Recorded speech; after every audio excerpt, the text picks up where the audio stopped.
Hello மக்களே, இன்றைக்கி வீடியோவில் என்ன பார்க்க போகிறோம்னா தேங்காய் பால் அல்வா தான் பார்க்க போகிறோம். அது எப்படி செய்யுதுன்னு பார்த்துக்கலாம் வாங்க. 1 கப்பு துருவின தேங்காவை சேர்த்துக்கலாம். கப்பு பச்சரிசி ஊற வச்சு எடுத்துருக்கிறேன், அதை இதில் சேர்த்துக்கலாம்.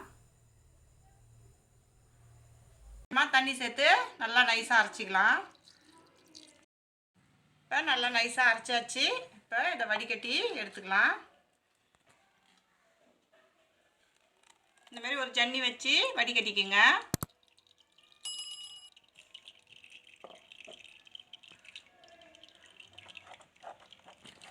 வடிகட்டி எடுத்தாச்சு. வாங்க இப்போ எப்படி செய்யுதுன்னு பார்த்துக்கலாம்.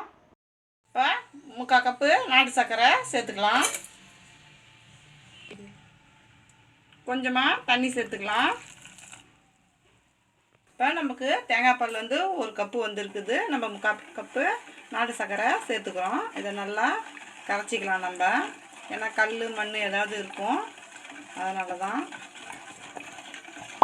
இப்போ சர்க்கரை நல்லா கரைஞ்சிடுச்சு, நம்ம இறக்கி வச்சுக்கலாம். இப்போ நம்ம அரிசியும் சர்க்கரையும் அரைச்ச பாலை வந்து இதில் சேர்த்துக்கலாம். 1 கப்பு வந்துருக்குது. இப்போ வடிகட்டிக்கலாம்.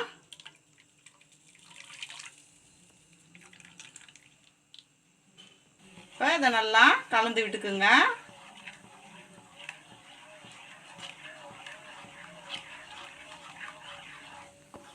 எடுத்து அரைச்சதுனால நல்லா கட்டியாகும், அதனால் கைவிடாமல் கிளறிக்கிட்டே இருங்க.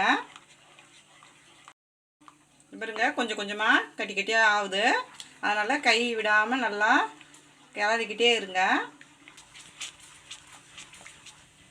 நாட்டு சர்க்கரையும் தேங்காய் பாலும் சேர்த்து செய்கிறப்ப இன்னும் நல்லா டேஸ்ட்டாக இருக்கும். சும்மாவே நம்ம தேங்காய் பால் ஆப்பத்துக்கு ஊற்றி சாப்பிட்டோம்னால நல்லா டேஸ்ட்டாக, இது கூட நாட்டு சர்க்கரை சேர்க்குறப்ப இன்னும் நல்லா டேஸ்ட்டு நல்லாயிருக்கும். பாருங்கள், நல்லா கட்டி ஆகிடுச்சு. நல்லா கிளறி விட்டுக்கிட்டே இருங்க. ஃப்ளேமில் வச்சுக்கோங்க. இப்போ 1/4 கப்பு நான் தேங்காய் எண்ணெய் சேர்த்துக்கிறேன். இதையும் சேர்த்து நல்லா கைவிடாமல் கிளறி விடுங்க. தேங்காய் எண்ணெய் தேங்காய் பால் எல்லாமே சேர்க்குறப்ப நல்லா கூடுதலாக சுவை கிடைக்கும்.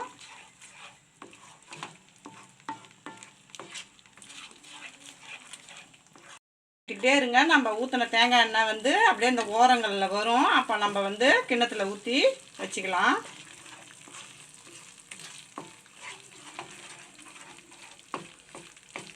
இதில் வந்து முந்திரி திராட்சை எதுவுமே நம்ம போட வேணாம். எதுவுமே போடாமலே இது சாப்பிட்டோம்னாலே சூப்பராக இருக்கும்.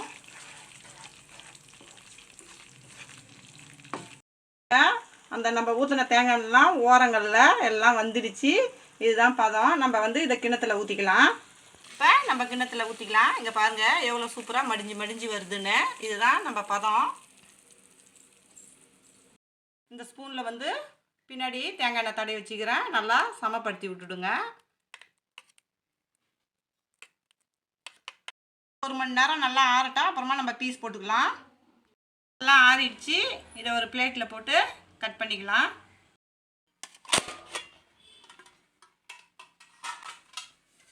இப்போ இதை நம்ம பீஸ் போட்டுக்கலாம். உடனே நம்ம பீஸ் போடுங்க, அப்போ தான் நல்லா கட் ஆகும்.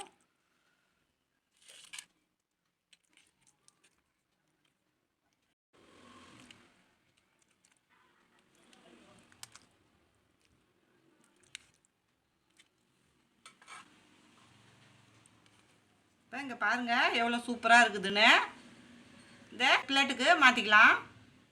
அப்படியே தேங்காய் பால் அல்வா சூப்பராக ரெடி ஆகிடுச்சு. இந்த வீடியோ பிடிச்சிருந்தா லைக் பண்ணுங்கள், ஷேர் பண்ணுங்கள், கமெண்ட் பண்ணுங்கள். மறக்காம நம்ம சேனலை சப்ஸ்கிரைப் பண்ணிட்டு பக்கத்தில் இருக்க பெல் ஐக்கான் கிளிக் பண்ணி ஆல் இன் கொடுத்துருங்க. தேங்க்ஸ் ஃபார் வாட்சிங்.